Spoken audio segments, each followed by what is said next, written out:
கோமாளியில் one of the cook தான் நம்ம ஷாலின் ஜோயா. இவங்க வந்து டிடிஎஃப் வாசன் கூட அப்படியே சுற்றிக்கிட்டே இருப்பாங்க. எனி டைமும் அவங்க கூட தான் வீடியோ போட்டுட்ருப்பாங்க. அண்ட் அவர் வந்து ட்ரெஸ் அட்ஜஸ்ட் பண்ணுற மாதிரியான வீடியோஸ் எல்லாமும் கூட போட்டிருக்காரு. அண்ட் இப்போ குக் வித் கோமாளியில் ஷாலின் ஜோயா தான் பேசப்படும் பொருளாக இருக்காங்க. ஏன் என்ன காரணம் அப்படின்னா, அவங்க ஒரு மலையாளி.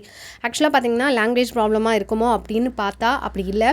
அவங்க வந்து அங்கே செட்டில் இருக்கவங்களாம் கொஞ்சம் மரியாதை இல்லாமல் பேசுகிறாங்க, விளையாட்டுக்கு பேசுகிறாங்க, கொஞ்சம் பேசுகிறாங்க. அவங்க பேசுகிறதெல்லாம் நல்லா இருக்குது. ஆனாலும் அவங்க மரியாதை இல்லாமல் பேசுகிறாங்க. செஃப் தாமுவுமே வந்து வாடா போடா டா போட்டு பேசுகிற மாதிரி தான் இருக்குது. அவங்க வந்து டிடிஎஃப் வாசன் கூட எல்லாம் பழகியிருக்காங்க. டா போட்டால் என்ன ஆகும் அப்படின்றது தெரியும் இல்லையா? இங்கே தமிழ்நாட்டில் தான் இருக்கிறாங்க ஆக்சுவலாக இப்போதைக்கு.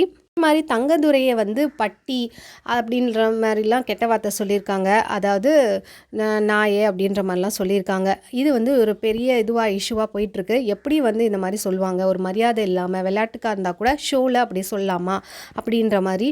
அதை எடிட்டிங்லேயும் போடவே இல்லையே. எடிட்டர்ஸ் வந்து பீப் சவுண்டு எதுவுமே போடவே இல்லை. மலையாளம்ன்றதுனால யாரும் கண்டுக்க மாட்டாங்களோ அப்படின்ற மாதிரி நினச்சிட்டாங்களோ அப்படின்ற மாதிரி இப்போ வந்து ஷாலின் ஜோயாவை தான் வறுத்து எடுத்துகிட்டு இருக்காங்க நெட்டிசன்ஸ்கெல்லாம். ஷாலின் ஜோயாவும் அவங்க என்ன சொல்லியிருக்காங்கன்னா, சாரி மன்னிப்பு கேட்டிருக்காங்க. அவங்களுடைய சோஷியல் மீடியா பக்கத்தில் தெரியாமல் பேசிட்டேன் அப்படின்னு சொல்லிட்டு. அண்ட் டிடிஎஃப் வாசன் அவருக்கு வந்த வாய்ப்பை தான் வந்து ஷாலின் ஜோயாவுக்கு விட்டு கொடுத்ததாகவும் அவங்க சொல்லியிருக்காங்க. டிடிஎஃப் வாசன் அண்ட் ஷாலின் ஜோயா வந்து லவ்வர்ஸா அப்படின்னு கேட்டால் இல்லை, நாங்கள் இப்போதைக்கு ஃப்ரெண்ட்ஸ் தான், மேற்கொண்டு ஏதாவது ஆச்சுன்னா நாங்கள் சொல்கிறோம் அப்படின்ற மாதிரியும் சொல்லியிருக்காங்க. அண்ட் உங்களுக்கு ஷாலின் ஜோயா பிடிக்குமா அப்படின்னு மறக்காமல் கீழே கமெண்ட் பண்ணுங்கள். இந்த மாதிரி அப்படின்னு சொன்ன சேனல் மறக்காமல் சப்ஸ்கிரைப் பண்ணிக்கோங்க. தேங்க்ஸ் ஃபார் வாட்சிங்.